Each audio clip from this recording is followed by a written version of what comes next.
रुओलिन को देखते हुए, जो अपने चेहरे पर एक नकली मुस्कान के साथ उसे घूर रही थी, जियोयान मदद नहीं कर सका, लेकिन अपने हाथों को फैलाने से पहले उसने जूनियर पर एक बुरी और दृढ़ नजर डाली, जिसने अपनी हंसी छिपाने के लिए अपना मुंह ढक लिया था। हे, चलो आज का रजिस्ट्रेशन खत्म करते हैं। हम अभी भी यहाँ 7 दिन और बिताएंगे। आज उत्तीर्ण हुए सभी नए छात्रों को बधाई। अब से आप जियानान अकादमी के सदस्य होंगे। मुझे उम्मीद है कि सभी छात्र 7 दिनों के भीतर अपनी तैयारी पूरी कर लेंगे, जिसके बाद जियानान अकादमी के उड़ान दूत भूटान शहर पहुंचेंगे और हम सीधे अकादमी के लिए उड़ान भर सकेंगे। अध्यापिका रुओलिन ने अपने हाथ में भेड़ की खाल का स्क्रॉल लपेटा और धीरे से हंस पड़ी। इन शब्दों पर तंबू में मौजूद सभी लोगों के चेहरे खुशी से चमक उठे। जियोयान ने हल्के से मुस्कुराते हुए शिक्षक रुओलिन को देखा और एक कदम आगे बढ़ते हुए सूखी मुस्कान दी। शिक्षक रुओलिन, मेरे पास अभी भी कुछ और है। ओह जियोयान, छोटे प्रतिभाशाली, आपको शिक्षक के साथ और क्या चर्चा करनी है? अध्यापिका रुओलिन ने अपना सुंदर और आकर्षक चेहरा उठाया और चिढ़ाने वाले लहजे में जवाब दिया। अजीब उपनाम के कारण जियोयान के चेहरे पर शर्मिंदगी भरी मुस्कान आ गई और उसने अपना सिर हिलाते हुए पूछा, उम्मा, मैं सोच रहा हूं कि क्या मैं आप सभी के साथ जियानान अकादमी तक नहीं जा सकता, क्योंकि मुझे अभी भी एक महत्वपूर्ण काम करना है। टीचर रुओलिन, क्या मैं कुछ छुट्टी के लिए अनुरोध कर सकती हूँ? छुट्टी के लिए अनुरोध? थोड़ा स्तब्ध होकर शिक्षिका रुओलिन ने अपनी भौहें सिकोड़ते हुए धीरे से उत्तर दिया, नियमों के अनुसार कुछ निर्दिष्ट दिनों के अलावा नए छात्रों को स्कूल वर्ष के दौरान कोई छुट्टी नहीं मिलती है। लेकिन मेरे पास एक बहुत ही महत्वपूर्ण मामला है। जियोयान ने अपने कंधे उचकाए और गंभीर स्वर में कहा, यह बहुत महत्वपूर्ण है, इस हद तक कि मेरे पास जाने के अलावा कोई विकल्प नहीं है।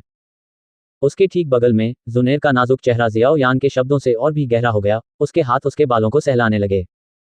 उसने शुरू में सोचा था कि जियानान अकादमी तक उसकी यात्रा उत्साहपूर्ण होगी, लेकिन अब उसका उत्साह अचानक कम हो गया। छुट्टी मांग रहे हो? इसी तरह जियो यू भी जियोयान की बातों से हैरान थी। वह जियाओयान को घूरती रही, स्थिति को समझ पाने में असमर्थ। जैसे ही टीचर रुओलिन ने जियोयान के गंभीर चेहरे को देखा, उसकी भौहें सिकुड़ गईं। थोड़ी देर बाद उसने आखिरकार धीरे से सिर हिलाया और धीमे से कहा, ठीक है। आपको कितने लंबे ब्रेक की आवश्यकता है? यदि यह बहुत लंबा नहीं है तो मैं अपने पास मौजूद अधिकार से आपकी मदद कर सकता हूं। जियोयान ने रुओलिन की कोमल आंखों में देखा और अचानक उसका चेहरा लाल हो गया। कुछ क्षण की चुप्पी के बाद उसने अजीब ढंग से उत्तर दिया, शायद लगभग 1 साल। जैसे ही ये शब्द उसके मुंह से निकले, पूरा तंबू अचानक शांत हो गया। एक एक करके आश्चर्यचकित निगाहें तेजी से उस युवक की ओर मुड़ गईं जो अजीब तरह से मुस्कुरा रहा था। लगभग 1 वर्ष। इस समय हर व्यक्ति को लगा कि उनकी सुनने की क्षमता में कोई समस्या है। हालांकि उन्होंने पहले भी छुट्टी के लिए अनुरोध देखे थे। पंजीकरण के तुरंत बाद 1 वर्ष की छुट्टी के लिए अनुरोध करना।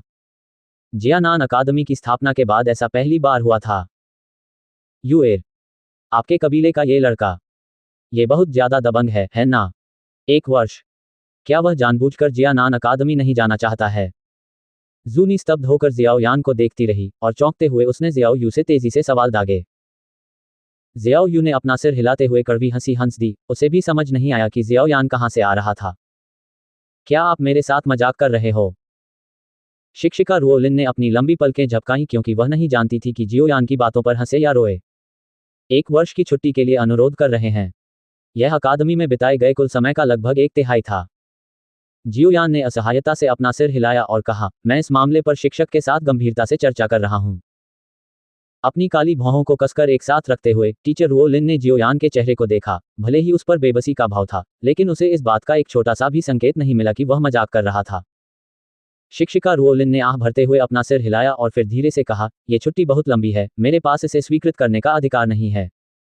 आपको इसे छोड़ देना चाहिए। आपकी क्षमता को देखते हुए आपको अकादमी से निश्चित रूप से सर्वोत्तम प्रकार का प्रशिक्षण मिलेगा। इसके बजाय आप छुट्टी लेकर अपना समय क्यों बर्बाद करेंगे? शिक्षक रुओलिन की सलाह सुनकर जियोयान ने कड़वी हंसी निकाली। यह पहले से ही सबसे रूढ़िवादी अनुमान है। शिक्षिका रुओलिन के खाली हाथ ने उसके चमकदार और साफ माथे की मालिश की। जैसा कि उसने अनुमान लगाया था, इस छोटे से कमीने ने पहले ही उसके लिए इतना कठिन सिरदर्द ला दिया था। आधिकारिक तौर पर उसका छात्र बनने से पहले ही समस्याएं पैदा कर रहा था। ऐसा लगता है कि वह छात्रों के लिए परेशानी का सबब बन सकता था। छुट्टी बहुत लंबी है। एक बार फिर अपना सिर हिलाते हुए रुओलिन ने आह भरी। उसके शब्दों में पहले से ही यह संकेत था कि वह इसे अस्वीकार कर देगी। उन्होंने कहा, अगर मैं 1 साल की छुट्टी नहीं ले पाऊंगा तो मुझे लगता है कि मुझे हटना पड़ेगा। अगर मुझे अगले साल मौका मिला तो मैं एक बार फिर जियानान अकादमी के नामांकन में भाग लूंगा। जियोयान ने अपने होठों को दबाया और नर्म आवाज में अनिच्छा से कहा, निकालना। जियोयान के ये शब्द सुनकर तंबू में खलबली मच गई। एक तरफ जियाओयू ने चिंता में अपने पैर पटके। ये देखकर कि जियोयान पीछे हटने को एक धमकी के रूप में इस्तेमाल कर रहा था, अंततः शिक्षक रुओलिन की कोमल अभिव्यक्ति में थोड़ा बदलाव आया। वह उस प्रतिभाशाली छात्र से अलग होने से नफरत करती थी जिसे उसने अभी अभी भर्ती किया था। उस जिद्दी युवक को करीब से देखने के बाद एक क्षण बाद उसकी कोमल आवाज ने कहा, जियोयान, क्या तुम शिक्षक के लिए इसे कठिन नहीं बना सकते? आपने जो छुट्टी मांगी है वह बहुत लंबी है। थोड़ी सी विनती के साथ शिक्षिका रुओलिन की कोमल आवाज और उसके मधुर चेहरे का संयोजन पुरुषों के दिलों को छूता था। ज्यादातर पुरुष व्यवहारिक रूप से उसे अस्वीकार करने में असमर्थ थे।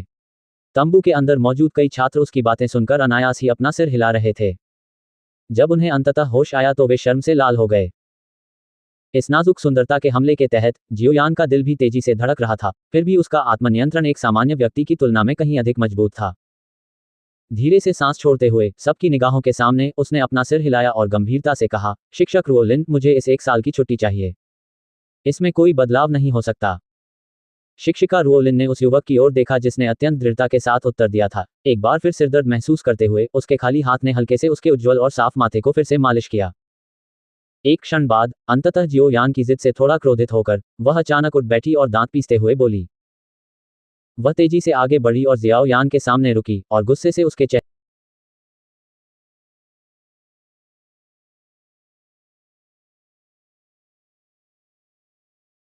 चेहरे पर बोली, तुम छोटे कमीने, क्या तुम मेरी भावनाओं को ध्यान में नहीं रख सकते? इतनी लंबी छुट्टी मांगने से तुम्हें क्या फायदा होगा? टीचर रुओलिन को देखकर, जो अप्रत्याशित रूप से जियोयान से नाराज हो गई थी, सभी के चेहरे सदमे से भर गए, जिसके बाद वे केवल असहाय होकर अपना सिर हिला सकते थे। ये कमीना मुर्दे को भी जिंदा कर सकता है, इससे मिलना वाकई टीचर का दुर्भाग्य है। शियाओ यू ने उन दिनों को याद किया जब वह शियाओयान से इतनी नाराज हो गई थी कि उसने क्रोध में अपने पैर पटकने शुरू कर दिए थे। एक साथी पीड़ित के रूप में उसने शिक्षक रुओलिन की भावनाओं के साथ सहानुभूति व्यक्त की। जैसे ही जियोयान ने टीचर रुओलिन को देखा जो उसके ठीक सामने थी, उसका सुंदर चेहरा गुस्से से विकृत हो गया। वह केवल अजीब तरह से हंस सकता था। उसमें क्रोध उत्पन्न करने की कुछ ऐसी कला अवश्य थी कि वह सौम्य स्वभाव वाली शिक्षिका को इस हद तक अपना आपा खोने पर मजबूर कर सकता था। फिर भी आज छुट्टी पाने के लिए वह किसी भी हद तक जा सकता था। शिक्षक रुओलिन के शरीर से फूलों की खुशबू में गहरी सांस लेते हुए, दूसरे पक्ष की उत्कृष्ट और पर्याप्त आकृति को निहारते हुए, जियोयान ने अपने दिल में उत्साह को बलपूर्वक दबा दिया। अविचल दृष्टि से उसने कहा, गुरुजी, मेरी अपनी कठिनाइयां हैं, कृपया मेरा अनुरोध स्वीकार करें, अन्यथा मैं केवल नामांकन से अपना नाम वापस ले सकता हूं। आपकी हिम्मत। रुओलिन को ये खोजने में बड़ी कठिनाई हुई थी कि एक राक्षस स्तर के छात्र के रूप में क्या मूल्यांकन किया जा सकता है। वह उसे इतनी आसानी से कैसे जाने दे सकती है? चिल्लाते हुए उसकी बादाम जैसी आंखें तुरंत चौड़ी हो गईं। जियाओयान ने अपने कंधे उचकाकर कोई टिप्पणी करने से इनकार कर दिया। जैसे ही रुओलिन ने जियोयान की ओर देखा, उसे एहसास हुआ कि उसने कुछ हद तक अपना आत्मनियंत्रण खो दिया है। उसका आकर्षक चेहरा थोड़ा लाल हो गया क्योंकि वह एक कदम पीछे हट गई। काफी देर की चुप्पी के बाद उसकी खूबसूरत आंखें थोड़ी झुक गईं और उसने सुस्त आवाज में कहा, क्या आप सचमुच किसी भी चीज की परवाह किए बिना 1 साल की छुट्टी मांगने की योजना बना रहे हैं? जब जियोयान ने देखा कि कैसे शिक्षक रुओलिन ने अचानक शांत आचरण किया, उसका दिल थोड़ा कड़ा हो गया। उसकी खूबसूरत आंखों में घूरते हुए उसने उनमें खतरे का एक निशान पाया। टीचर रुओलिन को देखकर जियो यू और अन्य लोग जो उसके साथ 1 साल से अधिक समय से रह रहे थे, उन्हें अशुभ संकेत का एहसास हुआ। इस समय शिक्षक रुओलिन निस्संदेह खतरनाक स्थिति में थे।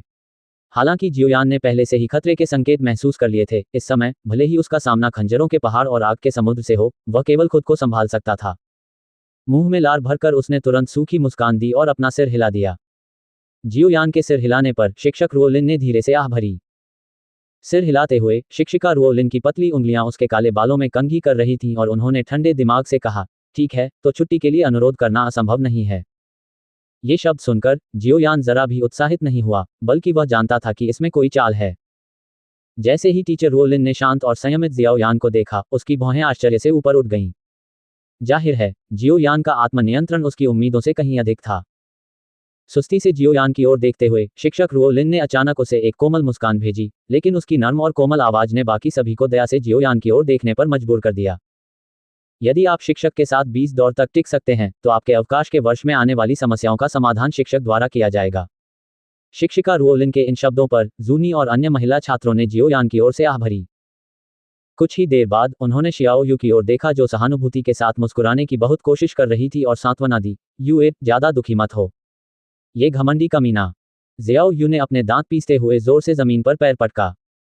हालांकि उसकी आंखों में चिंता की लकीरें देखी जा सकती थीं। अब क्या आप अभी भी छुट्टी के लिए अनुरोध करना चाहते हैं? शिक्षिका रुओलिन ने मुस्कुराते हुए और जियोयान की ओर देखते हुए कोमलता से कहा। जियाओयान के होंठ खुल गए जब उसने अपना सिर खुजलाया, उसकी काली आंखों में उपहास का निशान लगभग देखा जा सकता था। काफी देर तक अपने आप से कुछ बुदाते हुए आखिरकार जियोयान ने सभी की निगाहों के सामने दृढ़ता से अपना सिर हिलाया। बिल्कुल। इन शब्दों पर शिक्षिका रुओलिन के चेहरे पर मुस्कान और भी खूबसूरत और दिल को छू लेने वाली हो गई, जबकि और भी अधिक खतरनाक है। दा दोऊशी के साथ पहली लड़ाई जियोयान को शिक्षक रुओलिन की शर्त से सहमत होते हुए सुनकर सभी ने उसे सम्मान भरी नजर से देखा। हालांकि जियोयान बेहद प्रतिभाशाली था, लेकिन उसके और शिक्षक रुओलिन के बीच का बड़ा अंतर पाटना बहुत मुश्किल था। दोऊजे और दा दोऊशी के बीच का अंतर कोई ऐसी चीज नहीं थी जिसे कोई अपनी प्रतिभा से पूरा कर सके। जियो यू भी जियोयान की प्रतिक्रिया से दंग रह गया। एक क्षण बाद वह असहाय होकर आहें भरने लगी। ऐसा लग रहा था कि यह आदमी तब तक पीछे नहीं मुड़ेगा जब तक कि वह दीवार से न टकरा जाए। ये जगह थोड़ी छोटी है, आइए बाहर चले। जियोयान की ओर मुस्कुराते हुए शिक्षक रुओलिन ने उन्हें तंबू से बाहर ले जाया। पलक झपकते ही उसकी विशाल और उत्कृष्ट आकृति ने एक परिपक्व और आकर्षक सुंदरता प्रकट कर दी। जियोयान ने अपनी नाक रगड़ी, सिर हिलाया और पीछे चल दिया। थोड़ी देर की हिचकिचाहट के बाद तंबू में मौजूद सभी लोग भी बाहर निकल आए। सूरज पहले ही डूब चुका था। इसकी अंतिम हल्की लाल रोशनी ने पूरे चौक को लाल कालीन की एक परत से ढक दिया।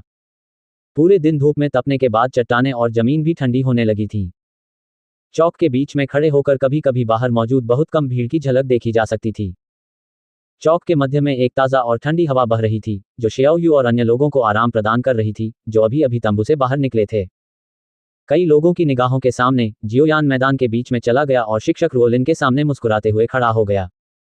रूखी आवाज में उसने कहा, मुझे आशा है कि गुरुजी दयालु होंगे। ये सुनकर शिक्षक रुओलिन के मुंह के कोने में एक सौम्य मुस्कान आ गई। उसने धीरे से अपना खाली सफेद हाथ ऊपर उठाया। उसकी उंगली में पहनी हरे रंग की अंगूठी चमक उठी और एक लंबा नीला कोड़ा प्रकट हो गया। लंबे कोड़े की पूरी लंबाई गहरे नीले रंग की थी। इसके ऊपर प्रचुर मात्रा में ऊर्जा प्रवाहित हो रही थी। लंबे कोड़े की पकड़ में एक सावधानी से गढ़ा गया सांप का मुंह था, जिसमें एक जादुई पत्थर गहराई से धंसा हुआ था, जो एक बच्चे की मुट्ठी जितना बड़ा था। लंबे कोड़े पर डूबी हुई प्रतीकों के शिलालेख थे, जिनसे हल्की चमक निकल रही थी।